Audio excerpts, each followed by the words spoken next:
नमस्कार दर्शक बंधु भावधारा क्रिएशन यूट्यूब चैनल आउ गोटे अध्याय को आपण मानक स्वागत। दर्शक बंधु आपण माने समस्ते आम चैनल सहित जोड़ी होई भावधारा भावभक्ति रसामृत चिंताधारा को आगक आगक बढ़ाई नेउथिबारु आमे आपण मानक पाखरे चिर ऋणी और चिर कृतज्ञ।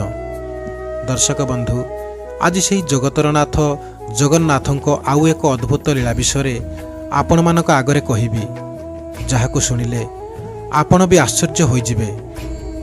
जाजपुर जिलार बैतरणी नदीकूल छोटिया गाँटीए। नदीकूल को लगी गाँव में प्राय 400 रु 500 लोक बास करती।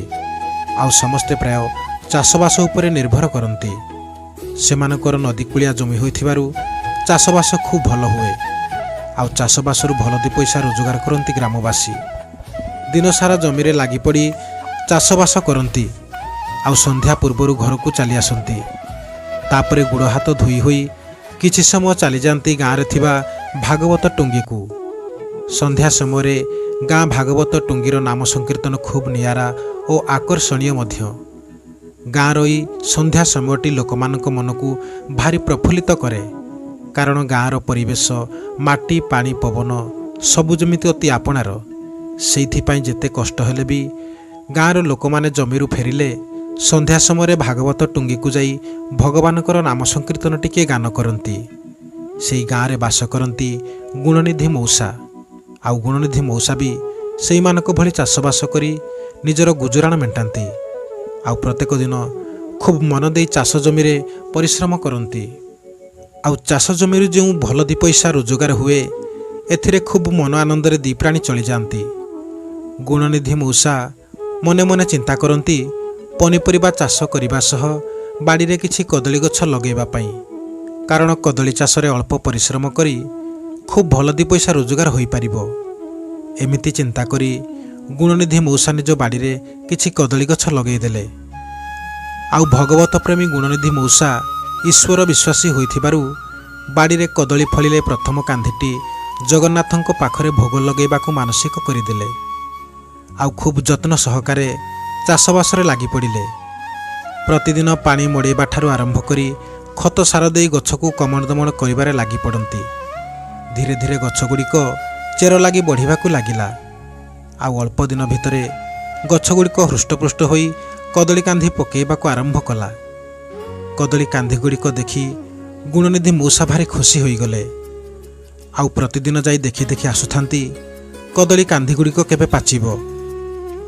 किंतु हठात दिने गुणनिधि मौसांकर देह खराब होईगला। आउ जमी को जाई पारले नाही।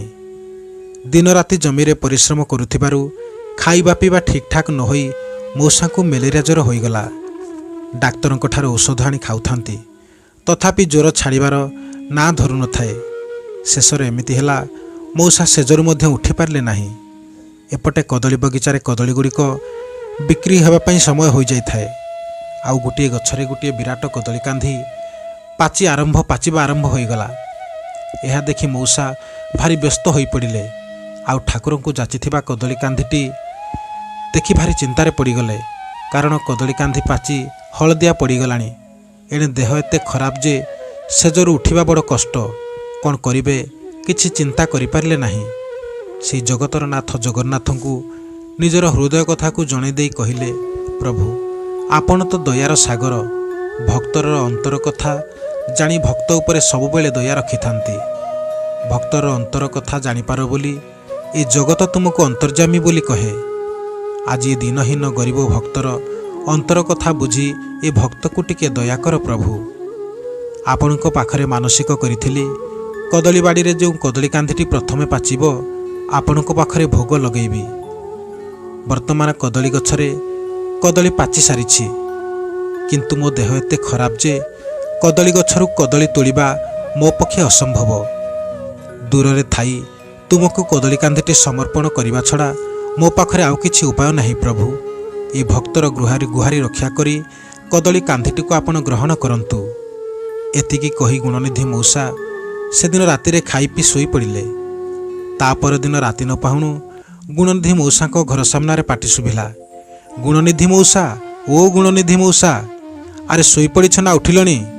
गुणनिधि मौसा ତୁମ ବାଡ଼ିରେ ଷଣ୍ଢ ପଶି କଦଳୀ ଗଛ ଖାଇଗଲାଣି। ମଉସାଙ୍କ କାନରେ ଏତିକି ବାଜୁ ବାଜୁ ମଉସା ଧଡ଼ପଡ଼ ହୋଇ ଉଠି ପଡ଼ିଲେ। ଆଉ ଧଡ଼ପଡ଼ ହୋଇ ବାଡ଼ିପଟକୁ ଚାଲିଗଲେ। ଆଉ ବାଡ଼ିପଟ କଦଳୀ ବଗିଚାର ଦୃଶ୍ୟ ଦେଖି ମୁଣ୍ଡରେ ହାତ ଦେଇ ବସି ପଡ଼ିଲେ। କାରଣ ଭଗବାନଙ୍କ ପାଖରେ ଭୋଗ ଲାଗିବାକୁ ରଖିଥିବା କଦଳୀ କାନ୍ଧିଟିକୁ ଗୋଟିଏ ବିରାଟ କାଳିଆ ଷଣ୍ଢ ଦୁଇ ଗୋଡ଼ ଟେକି ମଶମଶ କରି ଖାଇଯାଉଛି। ଷଣ୍ଢଟିକୁ ଘଉଡ଼ିବାର ଶକ୍ତି ମଉସାଙ୍କ ପାଖରେ ନାହିଁ। କ'ଣ କରିବେ କିଛି ବୁଝିପାରିଲେନି। ଏହା ଦେଖି ମଉସା ପାଗଳଙ୍କ ପରି ହୋଇଗଲେ। ଶେଷରେ କିଛି ଉପାୟ ନ ପାଇ ଭଗବାନଙ୍କୁ କହିଲେ, ପ୍ରଭୁ ଆପଣ ମୋତେ କ୍ଷମା କରିଦିଅନ୍ତୁ। ମୁଁ ଚାଣ୍ଡାଳ ଯଦି ସେଦିନ କଦଳୀ କାନ୍ଧିଟି କାଟି ଆପଣଙ୍କ ପାଖରେ ଭୋଗ ଲଗାଇ ଦେଇଥାନ୍ତି, ତାହେଲେ ଷଣ୍ଢ ଆଜି ଏମିତି କରିନଥାନ୍ତା। ମୁଁ ଆପଣଙ୍କ ପାଖରେ ଦୋଷୀ ହୋଇଗଲି ପ୍ରଭୁ। ମୁଁ ଆପଣଙ୍କ ପାଖରେ ମହାପାପୀ ହୋଇଗଲି। ଏତିକି କହି ସବୁକିଛି ଦେଖୁଥାନ୍ତି ଷଣ୍ଢଟି କଦଳୀ କାନ୍ଧିଟିକୁ ଆରାମରେ ଖାଇସାରି ବାଡ଼ିରୁ ବାହାରି ହଲି ହଲି ନିଜ ବାଟରେ ଚାଲିଲା। ତାପରେ ମଉସା କ'ଣ କରିବେ କିଛି ଭାବିପାରିଲେ ନାହିଁ। ଆଉ ଥୟ ଧରି ରହିପାରିଲେ ନାହିଁ। ଆଉ ଶେଷରେ ନିଷ୍ପତ୍ତି କଲେ, ମଲେ ପଛେ ମରିବି, ଗାଧୁଆ ପାଧୁଆ କରି ଦୋକାନରୁ କିଛି କଦଳୀ ନେଇ ଭଗବାନଙ୍କୁ ଦର୍ଶନ କରି ଆସିବି। ଏତିକି ଭାବି ଗାଧୁଆ ପାଧୁଆ କରି ବାହାରିଲେ ମନ୍ଦିର ଯିବା ପାଇଁ। ମନ୍ଦିର ଯିବା ବାଟରେ ଗୋଟିଏ ଦୋକାନରୁ ନଡ଼ିଆ କଦଳୀ ଭୋଗ କିଣି ଧୀରେ ଧୀରେ ଯାଇ ପହଞ୍ଚିଗଲେ ମନ୍ଦିର ପାଖରେ। ଏବଂ ମନ୍ଦିର ପାଖରେ ପହଞ୍ଚି ଦେଖିଲେ ପୂଜାରୀ କଳସୀଟିଏ ଧରି ବାହାରିଛନ୍ତି ପାଣି ଆଣିବା ପାଇଁ। ଗୁଣନିଧି ମଉସା ପୂଜାରୀକୁ ପଚାରିଲେ, ନନା ମନ୍ଦିର କ'ଣ ଏପର୍ଯ୍ୟନ୍ତ ଧୁଆଧୁଇ ହୋଇନାହିଁ? ପୂଜାରୀ ଜଣକ କହିଲେ, ଆରେ ନା ମ, ଗଲା କାଲି ପୂଜା ସାରି ମନ୍ଦିର ପରିଷ୍କାର କରି ଘରକୁ ଗଲି। ଆଜି ସକାଳେ ଦେଖିଲା ବେଳକୁ ମନ୍ଦିର ଭିତରେ କଦଳୀ ଚୋପା ଗୁଡ଼ିଏ କିଏ ପକାଇ ଦେଇଛି। ତାପରେ ଗୁଣନିଧି ମଉସା ପଚାରିଲେ, ଆଚ୍ଛା ନନା ମନ୍ଦିର କ'ଣ ଏମିତି ରାତିସାରା ଖୋଲା ରହୁଛି? ତାପରେ ପୂଜାରୀ ହଠାତ୍ ଅଟକି ଗଲେ। ଆଉ ମଉସାଙ୍କୁ ନେଇ କହିଲେ, ନା ତ, ମନ୍ଦିରକୁ ମୁଁ କାଲି ରାତିରେ ମୁଁ ନିଜେ ସଫାସୁତୁରା କରି ମନ୍ଦିରକୁ ତାଲା ପକାଇ ଗଲି। ଆଉ ଆଜି ସକାଳେ ଆସି ମୁଁ ନିଜେ ତାଲା ଖୋଲି ଭିତରେ ପଶିଲି। ହେଲେ ଆଶ୍ଚର୍ଯ୍ୟ କଥା, ମନ୍ଦିର ଭିତରକୁ କଦଳୀ ଚୋପା ଆସିଲା କେମିତି? ପୂଜାରୀ ଆଶ୍ଚର୍ଯ୍ୟ ହୋଇ ମନ୍ଦିର ଆଡ଼କୁ ଚାହିଁ ରହିଲେ। ତାପରେ ଗୁଣନିଧି ମଉସା କହିଲେ, ଦେଖି ଚାଲିଲେ ନନା, ଟିକେ ସେ କଦଳୀ ଚୋପା ଗୁଡ଼ିକୁ ଦେଖିବା। ଏତିକି କହି ଦୁଇଜଣ ଚାଲିଲେ ମନ୍ଦିର ଭିତରକୁ। ମନ୍ଦିର ଭିତରେ ଯାଇ ଯାହା ଦେଖିଲେ ଗୁଣନିଧି ମଉସା ନିଜ ଆଖିକୁ ବିଶ୍ୱାସ କରିପାରିଲେ ନାହିଁ। ଆଉ ଭାବ ବିହଳିତ ହୋଇ କାଳ ବିଳମ୍ବ ନ କରି ସେହି ଜଗତର ନାଥ ଜଗନ୍ନାଥଙ୍କ ପାଦପଦ୍ମରେ ଲମ୍ବ ହୋଇ ପଡ଼ିଗଲେ। ଆଉ ମୋତେ ଆଜି ଧନ୍ୟ କରିଦେଲ ବୋଲି ଭଗବାନଙ୍କ ପାଖରେ କୃତଜ୍ଞତା ଜଣାଇଲେ। ଏହା ଦେଖି ପୂଜାରୀ କିଛି ବୁଝି ନପାରି ଆଶ୍ଚର୍ଯ୍ୟ ହୋଇ ଚାହିଁ ରହିଲେ। ଆଉ ଏସବୁ କ'ଣ ଚାଲିଛି ମୁଁ କିଛି ବୁଝିପାରୁନାହିଁ ବୋଲି କହିଲେ। ତାପରେ ଗୁଣନିଧି ମଉସା ଉଠିପଡ଼ି କହିଲେ, ଆଜ୍ଞା ଭଗବାନଙ୍କ ଏ ବିଚିତ୍ର ଲୀଳା ବୁଝିବା ଭାରି କଷ୍ଟ। ବୁଝିଲ ନନା, ମୁଁ ଗୋଟିଏ କଦଳୀ ବଗିଚା କରିଥିଲି। ଆଉ ପ୍ରଥମ ଯେଉଁ କଦଳୀ କାନ୍ଧିଟି ପଡ଼ିବ ତାକୁ ଭଗବାନଙ୍କ ପାଖରେ ଭୋଗ ଲଗାଇବା ପାଇଁ ମାନସିକ କରିଥିଲି। କିନ୍ତୁ ଠିକ୍ ସମୟରେ ମୋ ଦେହ ଖରାପ ହୋଇଯିବାରୁ ମୁଁ ଗଛରୁ କଦଳୀ କାନ୍ଧିଟି କାଟି ନପାରି ଠାକୁରଙ୍କ ଉଦ୍ଦେଶ୍ୟରେ ସମର୍ପଣ କରିଦେଲି। ତାପରେ ଆଜି ସକାଳେ ଦେଖିଲା ବେଳକୁ ଗୋଟିଏ ବିରାଟ କଳାଷଣ୍ଢ ବଗିଚାରେ ପଶି ଆଗ ଗୋଡ଼ ଦୁଇଟି ଟେକି ସେହି କଦଳୀ କାନ୍ଧିଟି ଖାଇ ଚାଲିଛି। ମୁଁ ବା କେମିତି ଜାଣିବି ଭଗବାନ କାଳିଆ ଠାକୁର କଳାଷଣ୍ଢ ହୋଇ କଦଳୀ ଖାଇଯିବେ ବୋଲି? ଏଇ ଦେଖନ୍ତୁ ନନା, ମୋରି ବାଡ଼ିର କଦଳୀ ଚୋପା ଇଏ। ତାପରେ ପୂଜାରୀ କହିଲେ, ତୁମେ ଠିକ୍ କହିଛ ଗୁଣନିଧି। ଯଦି ଭଗବାନଙ୍କୁ ଆମେ ଭକ୍ତିର ସହ ଡାକିବା ସେ ନିଶ୍ଚିତ ଆମ ଡାକ ଶୁଣିବେ। ଆଉ ଯେତେବେଳେ ଯେଉଁ ରୂପରେ ଡାକିବା ସେ ଆମକୁ ସେହି ରୂପରେ ଦେଖାଦେବେ। ଏଇ ଯେମିତି ତୁମେ କଦଳୀ ଯାଚିଲ ବୋଲି ତୁମ ବାଡ଼ିରୁ କଳା ଷଣ୍ଢ ହୋଇ କଦଳୀ ଖାଇଗଲେ କାଳିଆ ଠାକୁର। ସତରେ ଗୁଣନିଧି, ଭଗବାନଙ୍କର ଲୀଳା ବଡ଼ ବିଚିତ୍ର। ତାଙ୍କ ଲୀଳା ବୁଝିବା ଭାରି କଷ୍ଟ। ସେଇଥିପାଇଁ ଭଗବାନ କହିଛନ୍ତି, ମୋ ମାୟା ମୋତେ ଅଗୋଚର, କାହୁଁ ବୁଝିବ ନରଛାର। ଆମେ ସାମାନ୍ୟ ମଣିଷ, ଭଗବାନଙ୍କର ମାୟା ବୁଝିବା କିପରି? ଆମେ କେବଳ ନିମିତ୍ତ ମାତ୍ର, ଭଗବାନଙ୍କ ଇସାରାରେ ହାତ ଗୋଡ଼ ହଲେଇ ନାଚୁଥିବା ଗୋଟିଏ ଗୋଟିଏ କାଠ କଣ୍ଢେଇ। ବୁଝିଲେ ତ ଦର୍ଶକ ବନ୍ଧୁ, ଏହା କେବଳ ଜଗତର ନାଥ ଜଗନ୍ନାଥଙ୍କର ଲୀଳା ରହସ୍ୟର କଥାବସ୍ତୁ ନୁହେଁ।